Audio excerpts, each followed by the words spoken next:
this is such an international story. I mean, taking place across Europe and in so many languages. So, Eddie, how's your Spanish, French, and German today? I mean, my Spanish is good. awful. No, It's awful. no, I can speak. No, don't. I always don't, say that just to. How do you say this? Pincharte. to niggle, but it is awful. I can't speak a word of Spanish, and I had to say various lines in this. And Ursula, you were about to pretend to be generous, but you don't need to be. But when I saw your line in the show, my one line. it's good. It's good. It's okay. It's okay. perfect. Okay, thank you.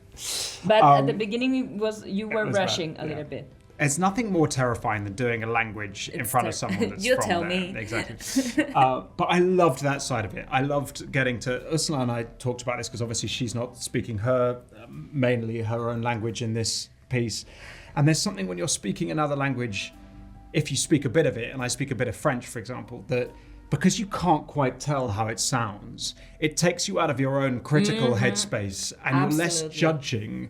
And I actually find it really freeing. I love acting in English. Yeah. I think I'm better actress in English than in Spanish. I mean, I don't know if that's true, but me neither. But I just made it it up. It's brilliant.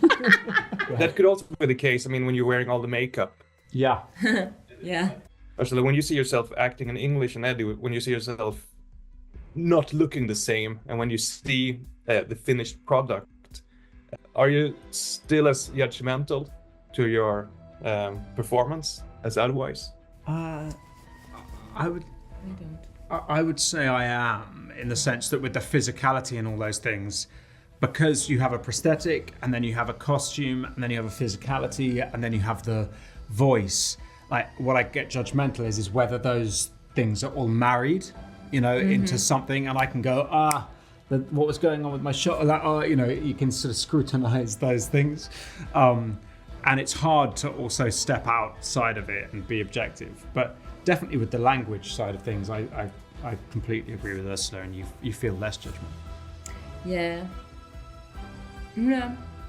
But also, I also feel that over the years, I learned to be more objective with myself, which is a gift, because it's very difficult to see you on camera, and hearing your voice from another perspective and everything. It's kind of crazy, right? So I would say I've learned to be more objective over the years, and now that's something that I can how do you say, manipulate? Thank you. You've been so helpful. No, that you can sense. And I think that's very important. Another aspect I really enjoy of the show is its dedication to details. It's almost like looking at a Robert Bresson movie.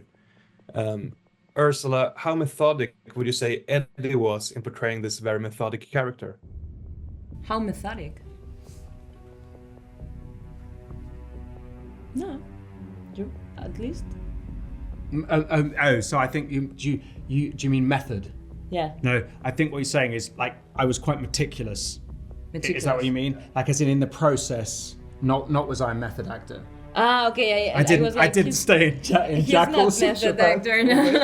That would have been fun. You are very meticulous. I'm quite meticulous. Yeah. But I am too. Yeah. Both of us are. In fact, one of the joys of working together was having a really similar process. But we could understand each other.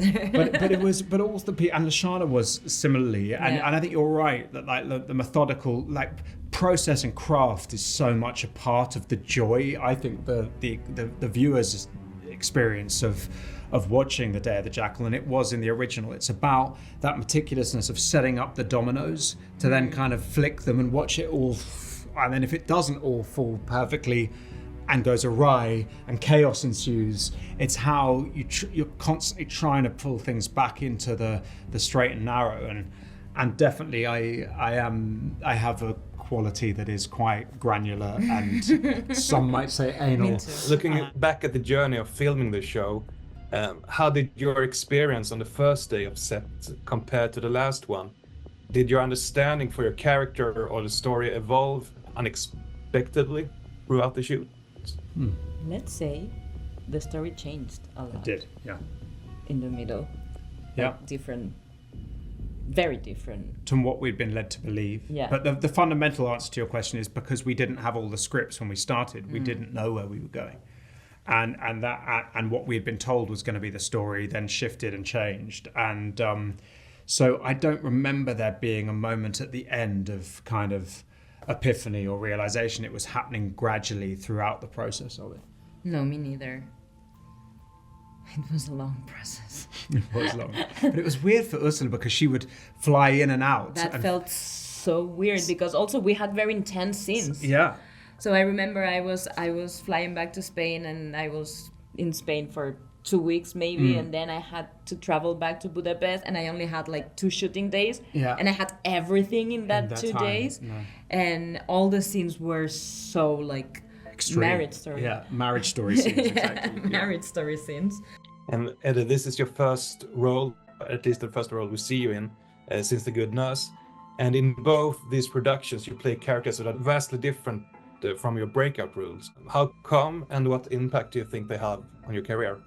I mean, interesting, the how comeness of it's strange because weirdly, one of the first films I ever did was a film called Savage Grace with Julianne Moore, in which I played an American son who ended up stabbing his mother to death, but you're right that the ones, it's weird being an actor because what clicks with public consciousness or people know you from is you have no control over, but of course you don't feel like it's that different jumping into a different world or a different realm. It's just about how people kind of respond to. But the point with the Jackal was it was just so thrilling to get to play someone that pulled you in all these different directions and who is ultimately an actor himself. And so the kind of inner 12-year-old in me who used to love getting dressed up as old men or playing different, doing different accents and different, it was completely fulfilled. And even though, he's a dark character, I don't see him that way. I see him as a dark character. Like I see him as loving and tender sometimes. And he's tender. Yeah, he's just a sociopath. He's a motherfucker too. He's a motherfucker. But he's tender sometimes.